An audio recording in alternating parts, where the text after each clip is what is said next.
दक्षिण भारत के 3 आरंभिक राज्य। भारतीय प्रायद्वीप का दक्षिणी छोर जो कृष्णा नदी के दक्षिण में पड़ता है 3 राज्यों में विभक्त था: चोल, पांड्य और चेर या केरल। पांड्यों का उल्लेख सर्वप्रथम मेगास्थनीज ने किया है। उसने कहा है कि उनका राज्य मोतियों के लिए मशहूर है।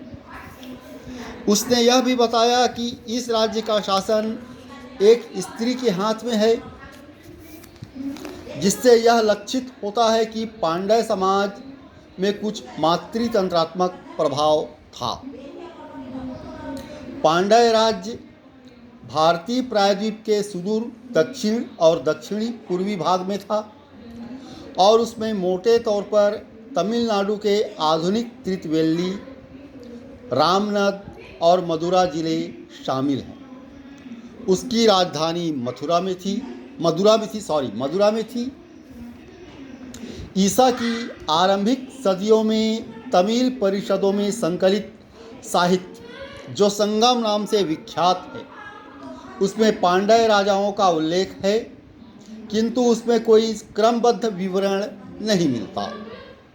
1-2 पांड्य विजेताओं का उल्लेख है। फिर भी संगम साहित्य से प्रकट होता है कि यह देश धनवान और समृद्धवान था। पांड्य राजाओं को रोमन साम्राज्य के साथ व्यापार में लाभ होता था और उन्होंने रोमन सम्राट ऑगस्टस के दरबार में राजदूत भेजे। ब्राह्मणों का इस राज्य में अच्छा स्थान था। पांड्य राजा ने ईसा की आरंभिक सदियों में वैदिक यज्ञ किए। चोल राज्य मध्यकाल के आरंभ में चोल मंडलम अर्थात कोरोमंडल कहलाता था। यह पेन्नार और वेलार नदियों के बीच में पांड्य राज्य क्षेत्र के पूर्वोत्तर कोण में था। हमें संगम साहित्य से चोलों के राजनैतिक इतिहास का कुछ आभास मिलता है। उनकी राजनीतिक सत्ता का केंद्र उरेऊ था, जो कपास के व्यापार के लिए मशहूर है। लगता है कि ईसा पूर्व 2री सदी के मध्य में एलारा नामक एक चोल राजा ने श्रीलंका पर विजय प्राप्त की और लगभग 50 वर्षों तक वहां शासन किया। चोलों का इतिहास ईसा की 2री सदी से आरंभ होता है, जब वहाँ का प्रख्यात राजा कारिकल का आगमन होता है। उसने पुहार की स्थापना की और कावेरी नदी के किनारे 160 किलोमीटर लंबा बांध बनाया। इसका निर्माण 12,000 गुलामों से कराया गया, जिन्हें श्रीलंका से बंदी बनाकर लाया गया था। पुहार की पहचान कावेरी पट्टनम से की गई है, जो चोलों की राजधानी थी। यह व्यापार और वाणिज्य का बहुत बड़ा केंद्र था और उत्खननों से पता चलता है कि उसका गोदीबाड़ा बहुत विशाल था। चोलों के वैभव का एक मुख्य स्रोत सूती कपड़े का व्यापार था। उनके पास कुशल नौसेना भी थी। कारिकल के उत्तराधिकारियों के समय चोल सत्ता का तेजी से ह्रास हुआ।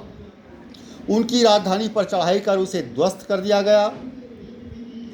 2 पड़ोसी शक्ति चेरों और पांड्यों ने चोलों के राज्य में घुसकर अपना अपना राज्य फैलाया। चोलों की जो भी बची खुची सत्ता रह गई, उसे उत्तर से पल्लवों ने हमला कर निकाल बाहर कर दिया। ईसा की 4वीं सदी से 9वीं सदी तक के दक्षिण भारत के इतिहास में चोलों की भूमिका नगण्य रही।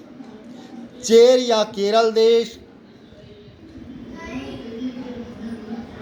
पांड्य देश के नाम से भी जिसे जाना जाता है, देश के पश्चिम और उत्तर में था।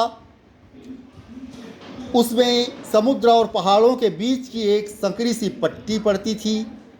उसमें आधुनिक केरल राज्य का और तमिलनाडु का अंश था। ईसा की आरंभिक सदियों में चेर देश का महत्व उतना ही था जितना चोलों और पांड्यों का। चोलों का यह महत्व रोमन लोगों के साथ व्यापार के कारण था। रोमनों ने अपने हित की रक्षा के लिए सेना की 2 टुकड़ियां मुजीरी में स्थापित की थीं, जो चेर देश के द्रांगनोर से अभिन्न है। कहा जाता है कि उन्होंने वहां ऑगस्टस का एक मंदिर भी बनवाया था।